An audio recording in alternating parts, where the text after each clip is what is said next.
So Tekken 8 has been out for almost a full year now, and the community is not happy. There's a variety of different reasons for why, but I should clarify before I begin that I still think Tekken 8 is one of my favorite games of the year. That being said, I haven't been playing it nearly as much lately. The biggest reason really is because of my backlog of fighting games I want to try out, and I'd like to get around to some of them soon. But there's a few things about the game itself that have left a bit of a bad taste in my mouth as of late. It's honestly really stressful, even by normal fighting game standards. I feel a sense of dread when I boot it up these days, which wasn't there when I first started the game. It's only developed little by little over the course of the 200 hours I put into it. It's public knowledge at this point that players like me, Arslan Ash, and so on all have a bone to pick with this latest entry, saying that it's too aggressive to be fun. Then you've got a lot of Tekken veterans that think this new game takes no real skill and is purely based on luck. I've even seen the condescending take that it does take skill, just not very much. Let me set the record straight and say that if you're losing a lot in Tekken 8, it's mainly because you're bad at Tekken 8. This take is ridiculous considering most of the things I learned from Tekken 8 as a fighting game beginner did carry over into the other titles with some adjustment. So I'm pretty decent at Tekken 7 too, and according to a lot of these people, that game takes real skill. So what exactly is your basis here? I think it is commendable to get good at Tekken 8, in the same way it's commendable to get good at basically any fighting game. Y'all are talking about this title like it's Smash Bros. Brawl or some shit, when that could not be farther from the case. I'd still rather play Tekken 8 than any of those games. I think it's important to make a distinction here. I believe that Arslan Ash and Nee are fully entitled to their opinion, and I do take it seriously seeing as they are both gods among men when it comes to playing these games, but citing them as indisputable proof that Tekken 8 takes no skill to play is an appeal to authority over something entirely subjective. Obviously their input on the newest title is important, but I'm also kind of tired of people invalidating newcomers to the series, gatekeeping it and acting like anyone new to the franchise that bothered to learn how to play 8 and get good aren't actually skilled. Being bad at Tekken 8 and decent at all the others is totally valid. It just means you haven't adjusted to it, and you have no interest in doing so because you don't like the way that it changes things, and that's fine.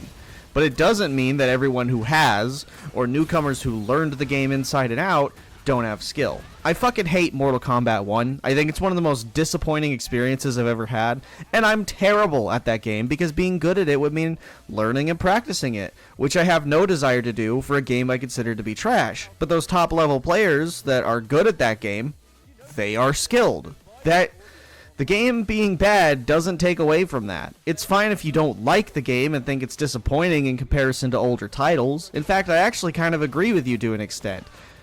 But we'll get into that later. I'm not trying to delegitimize genuine criticisms with the game, which I have several. I'm just making the point that gatekeeping is pathetic, especially since getting into any other Tekken game besides 7 or 8 is pretty challenging in this day and age. I stand by the sentiment that it's one of the best games to come out of this year, even though I don't boot it up as much anymore because it's actually started to affect my mental health significantly, but I'll get into that in a minute. Let's talk about why I still really like this game. Tekken is known for being absolutely fucking nuts, especially 7. Fighting games in general are intense because human beings are amazing creatures, but Tekken 8 takes it a step further with its aggression. This game is way more fast-paced and abrasive than 7. I mean, that's not even a secret. It's not trying to hide it. My main, Alyssa, who I stayed dedicated to even when I was a casual, is one of the better characters in this game because of the aggression. She's always been an aggressive character, and this new game takes full advantage of that. Granted, the chainsaws I think are slightly worse in this one, just because most of her best moves make them retract, but goddamn if this game doesn't sometimes make me feel like a badass. I mean, just look at one of my favorite matches that I've ever had as an example. At the start, I have no idea what he's going to do, so I play it safe with heat since it has armor, and is generally a safe move to start out with. It turns out, he meant to sidestep, but I did it so fast that I hit him before he got a chance to. So later on, he tries to start the match with another sidestep, and I press 4 to accommodate, but for some reason my kick seems to be out of reach. With that knowledge, I know that I have to act fast if I want to get the upper hand, so I start the next round by dashing forward, pressing 4, and boom, I punish him for getting predictable. Like any fighting game, it's all about studying your opponent and trying to be strategic. In the first game, he completely demolished me, and in the second, I won, but just barely. He had cooked me for 2 rounds in a row, and he was ready to claim his third with a nasty combo, but he drops it and misses. Realizing I won't have another chance like this, I use the quickest move I can think of, up forward 4, an aerial kick, and a decent combo starter, and from there I turn the tides of the match. The third match starts off great with me getting him down to this much health, but I make a grave mistake. He's noticed that when there's space between us, I tend to run toward him and attempt a low in order to trip him when he gets up and keep the combo going. So he predicts it by blocking it, and it all goes downhill from there, with him getting the clutch. So in retaliation, I get a perfect by starting with the same combo starter, playing defensively, and chipping his health down little by little until it's at just enough to kill with heat, baiting a low and then punishing with my special ability because it jumps over any low attacks. I still have a bit left over, so I retaliate with forward 3 because I know it's a confirmed hit on get up. I get another perfect by bombarding him with as much damage as I can, even utilizing the stage to extend my combo further and playing defensively in rhythm with his attacks. Then in the final round, I break the floor, but I drop the combo. I start panicking and making mistakes like accidentally canceling my heat smash or doing a backflip when I really meant to do a backdash, even attempting to land a heat while still being too far away. But since he isn't retaliating so aggressively, I decide to whip out my chainsaws and do some mix-ups. I jump around, pick a slower attack that he blocks, then jump around again only to retaliate with a quicker one in order to throw him off. It's looking perfect, my movement is clean, and I'm hitting him with so much chip damage and fast-paced aggression that it looks like I might win, but then I misread a sidestep and miss. And from there, I struggle to make a decision. He takes advantage of this and starts wailing on me, but the thing is, I'm not even upset. Up until this point, he's been doing a great job, and the fight has been relatively evenly matched. If he does clutch this round, it would be totally deserved. I distinctly remember feeling myself rooting for him, wanting him to beat me. For a brief moment, he drops the combo, so I retaliate once again with up forward 4, which he predicts because I had been doing it way too much, and blocks. He lost his chance to beat me, then immediately regained it in a matter of seconds, only to end up doing a low attack, which I predict, parry, and punish, finishing the game. I know that going over this match is redundant, because neither him nor I are even close to top-level EVO players. But that's not really the point, is it? I like this match because you could tell that both of us, despite not being perfect at the game, put a lot of thought in how we play, while also having a lot to work on. Matches like this are exactly why I fuck with Tekken so goddamn much. That fine line between victory and defeat that makes these matches uncertain and hard to predict. It's that exciting thrill that gets me, and it's entirely why I enjoy this game so much. It's not Tekken 7, but it's Tekken. It does its job as a fighting game. It's really goddamn fun, and there's a lot going on every single match. This year's EVO obviously doesn't even compare to some of the EVO tournaments that Tekken 7 had, but we're still in the first year, and it was still really fun to watch overall. Except for that fucking weird-ass bear player. I hate that guy. With that in mind, though, sometimes I really don't understand this game at all. I got perfected by a fucking Huarang player for like 3 rounds in a row, and he didn't give me a rematch. That shit's just embarrassing. I feel completely confused because a move didn't connect when it should have, or a power crush didn't work, or it's somehow always their turn and never mine. It can get kind of exhausting because things happen so fast before you even have a chance to register what went wrong. When I first started the game, I have no idea why people were so upset with it. But then when I got good, I finally understood. And I think in some ways, that's just the sunk cost fallacy of all fighting games. If you get good and start fighting higher level players, it's gonna stop being fun after a while. No matter how good you get, you're not good enough. Almost all of that is a skill issue on my part. I haven't put in the time to understand why these things happen and what I could have tried to do differently in order to change the outcome. And that's because I'm not trying to become the best Tekken player in the world. I'm only settling for decent. I'm not blaming the game for my own inability to fully understand it, because I'm not a good player. Maybe I wasn't close enough to connect that attack, or maybe I miscalculated the hitbox. Maybe the move they used against my power crush was also a power crush that they did in retaliation, or perhaps my timing was off and they canceled it somehow. Maybe it's never my turn, because none of the moves I try to use are quick enough, and I end up losing the frame battle every time because they saw it coming. It's not always the game's fault. Much of the time, it's mine, and that's okay. At the end of the day, it's a goddamn video game. I'm not that invested in it. Where my issues do lie is in the weird bullshit that they have yet to fix, like map bugs where I get stuck on a wall and Lee players or Shaheen players, yes, they do exist, and one of them fucked me over, can exploit a spammy move and guarantee victory that I can't do anything about. How is that even remotely fair? It gives them the upper hand for something that shouldn't be viable. I only bring this up because The devs are really bad at balancing this game. Just like Tekken 7, this particular title gets new balance updates every single month, but if I'm being brutally honest, they're not very helpful, because that weird infinite wall kick problem is still in the game to this day, and it's never been fixed. No, instead they just make the game less fun with every change. Oh, what's that? A character has a slightly broken combo that guarantees a floor break and can be abused? We should probably just change that specific character. That would be the sensible thing to do. But instead, let's just change all stage hazards.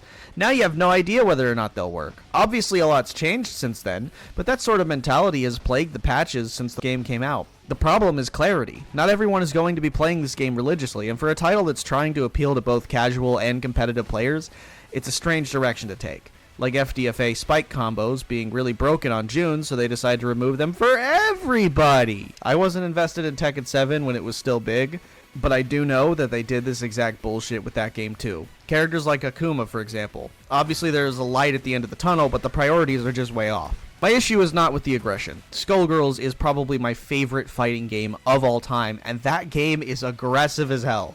It's more of an issue with clarity, as I said. As of late, there haven't been a lot of changes to the system, despite the game really needing a lot of things fixed, and that's because at the time of the script, we're currently dealing with a major tournament. It would be unfair to update the game while all these high-level players are practicing and trying to put on a good show. But really, that's just Bandai Namco backing themselves into a corner. It's not that the game is aggressive, it's that it's punishing for seemingly no reason at all. Even by the standards of a fighting game, Tekken 8 has a hard time justifying itself to the player, and a lot of frustrating matches leave me a mixture of confused and annoyed. In other games, even other Tekkens, I never once felt like there was genuinely nothing I could do. Games like Skullgirls allow you to interrupt a combo if your opponent already did them. Most Arc System Works games have a recovery option for when you finally get a moment to breathe. Even in Tekken 7, the focus on defense forces players to back off for a moment without getting too greedy, because mindlessly pressing your opponent will eventually get you in trouble. But in Tekken 8, it feels like a lot of it is just a guessing game, because the options you have are so goddamn narrow, and they grow more and more increasingly narrow with every patch the game gets. Truthfully, one of the biggest struggles I have with Tekken 8 is that combos are practically impossible to break out of, so you're really just sitting there waiting for your turn, and at best, you have to make a guess or hope they drop it. If it were really a contest to see who can land a combo first, it wouldn't be a very good fighting game, would it? I'm starting to think that that line didn't age very well. Fighting games are inevitably going to have mix-ups that require a bit of guessing on your opponent's part, but this game really overdoes it, especially at the Fujin level, which is where I am at the time of this video. If there were more options to break out of a combo, or at least the more overpowered aspects of the game could be nerfed, I feel like this really would stand out as peak Tekken. I fucking hate this heat system, and I don't like that it's not punishable and somehow has plus frames at all time. It's such a brain-dead move, and on top of that, it only works as a combo extender after very specific moves. I wish you had more freedom with how you choose to use your heat dash, but no, it's always context sensitive. I do think the idea of it could work. That's why I praised it in my other video, but as time has gone on, I find myself dreading this mechanic more and more with every passing day. Throws are homing, so now you either break them or you fucking duck. And if you're fighting King, yeah, good luck, man. Hope to God they throw out a low or a grab, because if they have a launching high, I'm basically cooked unless I block backwards, which makes me vulnerable to grabs. Again, skill issue on my part, but I also just desire freedom rather than being locked into a guessing game of chance. Which takes me to the real issue. This game kind of rewards cheap gameplay. Since it's aggressive, that means a lot of people can find a really fast move that loops into itself and spam the living shit out of it. I love King. Okay, there's a reason he's iconic, but Jesus Christ, most of the King players on ranked are fucking annoying. Anytime I run into a King player, he's either going to be someone who actually learned the character, or someone who uses the same 5 grabs and spams low kicks over and over again, then rage quits when I start catching on and parrying them. In fact, this is probably the spammiest fucking game I've ever seen. Elisa mains spam their aerial kick, admittedly myself included. Azia, Heihachi, Devil Jin, and Reina mains spam that fucking spin kick. Law mains spam their trip kick into backflip. Asuka mains spam that fucking low kick that they do 3 times in a row. Okay, Victor, I get it. I know you can teleport. Good for you. I'm pretty bad at handling spammers in Tekken 8, and for a while I thought it was my own skill issue, and to an extent it 100% still is. But when I started playing 7, I realized something. I'm way better at 7 than I am at 8. Not only do I have way more fun playing this one, but the cheapness doesn't work on me here, which made me realize that it's not entirely my own skill issue with 8. I do take accountability for not adjusting or learning how to deal with it better, but to an extent, I also think that 8 encourages spammy behavior. Because every single system in the game is meant to be aggressive, the entire goal is to smother your opponent. There's not really even a point in blocking because of the overabundance of chip damage, characters healing from dishing it back out, and rapid fire aggression. It's kind of just an inverted tug of war, which is really fun, but hair-pullingly frustrating at competitive level. I could deal with all of these things as just gimmicks I need to account for and get used to. I could look at it as the very things that make Tekken 8 unique, but a lot of the cool things about 7 just aren't in this game. Like being able to rematch an opponent over and over again as many times as either of you want in ranked matches. Now in Tekken 8, you're exclusively locked to 3 matches per set, which in my opinion isn't enough, especially if you have a really fun match. I want to love this game, but so many of the best matches I've had feel short-lived. Why fix what isn't broken? That's literally one of my favorite aspects of 7. I love Tekken 8. I really do, and I'm okay at it, for the most part. As a competitive player, I'm cheeks, but I have come a long way since I first started playing. But these days, it's getting harder and harder to enjoy myself with it, especially in comparison to various other fighting games I've been sinking my time into. I expect to get stomped because without the occasional loss, victory doesn't taste quite as sweet. I get no joy out of demolishing someone, but the higher up I go, the more I encounter matches where I'm either way out of my league and have no idea what to do, or I kick their ass and they pull the plug before I get credit for my victory. It's funny, but it's kind of annoying. There is legitimately no reason I shouldn't get points for them quitting out. Yeah, you can get banned for plugging too often, but that's entirely dependent on the reporting system. Tekken 7 wasn't much of a spring chicken when it came to dealing with this, but I also don't run into nearly as many in that game. Tekken 8's pluggers, for the longest time, would race their way up the ranking by only ever getting credit for their victories and quitting out every single time they were on the verge of losing. So when you reached high level, it got harder to climb upward because every time you beat someone's ass, they would fucking plug. Sure, the game warns you now, but that's just kind of putting a band-aid over the situation. As is shoving all the pluggers back to a beginner rank, because then you're just making it hard for newcomers to get any better because they don't get credit for their victory. I do have bad internet, but the concept of giving me a win is not complex. Other games do this. Why is this so hard to get through your head? The character designer sucks ass. And it's just a downgrade from 7 because you can't even modify preset costumes and experiment with different styles, which makes it very disappointing. Heihachi should be dead, but no, this story never progresses even the slightest bit. It doesn't matter how many times we say he's dead, he's just going to keep coming back, which it's fine if you want to make him a playable character, but just leave him out of the story. You don't need to explain why he's available to play in this game. I'm so goddamn sick of these fucking microtransactions. They had the balls to release probably my honestly least favorite map in the entire game and force you to pay extra for it. If you had the Season 1 pass, you didn't get this map for free. Granted, they apologized and gave everyone free points to go purchase the map, but holy fuck, man, nobody cares about this battle pass. The costumes you introduced here suck. They're not worth the money. Stop telling me about your store. I don't care. I just want to play the game. As I've referenced a couple times throughout this video, I tried out Tekken 7. I found that the game actually isn't dead. I assume because of how many long-term fans are kind of frustrated at 8 right now, but also because some people just simply can't afford it.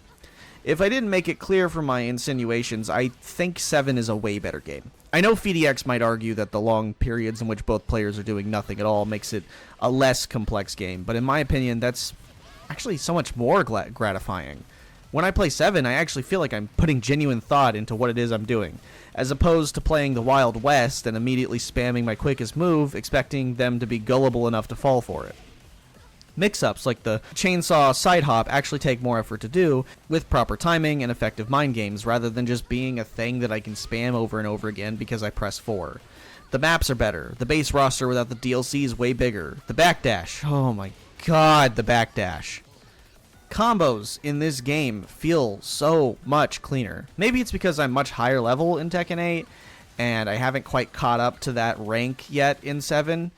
But when I play 7, I don't feel that weird stress and anxiety that 8 gives me. My skills carried over really well, so obviously the systems aren't completely different, but I just have so much more fun with this one over the other, and it kind of makes me sad. This game collected dust on my shelf leading up to the release of 8, and I never actually got into it competitively for the longest time because I was waiting for 8.